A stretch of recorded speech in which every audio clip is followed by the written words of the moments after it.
MLC అభ్యర్థి constituency incharge అయినటువంటి కేకే మహేందర్ రెడ్డి గారు సిరిసిల్ల పద్మశాలీల గురించి అనుచిత వ్యాఖ్యలు మాట్లాడడం సమంజసం కాదు. ఒక ఆసామి బతుకమ్మ చీరలు ఇవ్వని చెప్పి బతుకమ్మ చీరలు ఆర్డర్ లేక ఉపాధి కోల్పోయి ఆయన ఏదో పాపడాలు బొమ్మలు ఇంకా ఇతర వస్తువులు అమ్ముకుంటే అతనేదో సొంతంగా సెల్ఫీ వీడియో తీసుకొని సోషల్ మీడియాలో పెడితే దాన్ని ఒక విలేకరి తీసుకొని తన ఫేస్బుక్లో పెడితే ఆ వీడియోను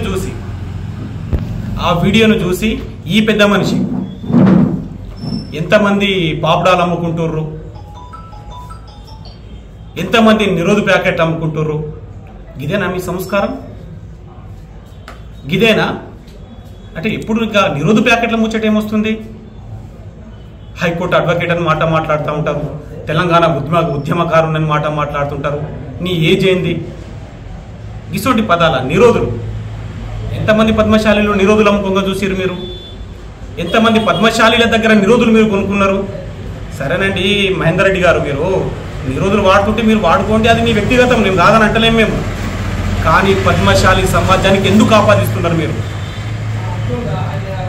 దీని మీద మీరు ఖచ్చితంగా సమాధానం చెప్పాలి. చెప్పకపోతే పద్మశాలి సమాజం మొత్తం కూడా పార్టీలకు అతీతంగా జేఏసీగా ఏర్పడి నిన్ను ఖచ్చితంగా నిలదీస్తాం, నిన్ను ఖచ్చితంగా క్వశ్చన్ చేస్తాం, నిన్ను ఖచ్చితంగా సిరిసిల్ల పట్టణానికి రాకుండా అడ్డుకుంటామని చెప్పి తెలియజేస్తా ఉన్నాం. అదేవిధంగా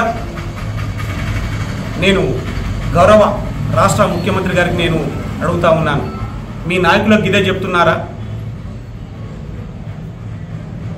సిరిసిల్ల కాన్స్టిట్యున్సీలో ఒక 80,000 ఓటు బ్యాంక్ ఉన్నటువంటి పద్మశాలి సమాజాన్ని ఈ రకంగా అవమానించమంటున్నారా? ఇదెక్కడి న్యాయం? ఇదెక్కడి ధర్మత? అధికారం వచ్చింది కదా అని చెప్పి కండు నెత్తికెక్కి ఇష్టారాజ్యం మాట్లాడితే ఇక్కడెవడు సహించేటోడు లేడు, ఇక్కడెవడు పడేటోడు లేడు. ఇష్టారాజ్యం మాట్లాడితే ఏ కోశాన ఊపుకుండేది లేదు.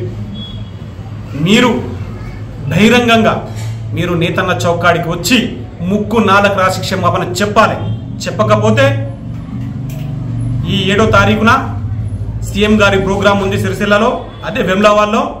పద్మశాలి సమాజం మొత్తం ఆ ప్రోగ్రామాన్ని మేము అడ్డుకుంటామని చెప్పి తెలియజేస్తా ఉన్నా. మీరు బహిరంగంగా బేషరతుగా మీరు ఖచ్చితంగా మీరు క్షమాపణ చెప్పాలి. ఏ కోశాన కూడా ఊపుకుండే ముచ్చట్లేదు. దేనికైనా దిగుతాం. నువ్వు ఎన్ని కేసులు పెట్టిస్తావో చూస్తాం, నువ్వు ఎంతమందిని జైలుకు పంపుతావో చూస్తాం, ఎంతమంది మీద రౌడీ షీట్లు ఓపెన్ చేపిస్తావో చూస్తాం. మేము చూద్దాం. కేకే మహేందర్ రెడ్డి గారు, దయచేసి మీకు మరీ చెప్తా ఉన్నా, నోట్లు అదుపులో పెట్టుకోండి. మీరు ఇష్టం వచ్చినట్టు నోరు దొరికితే మంచిది కాదు. మీరు బహిరంగ క్షమాపణ ఖచ్చితంగా చెప్పాలని చెప్పి తెలియజేస్తా ఉన్నా.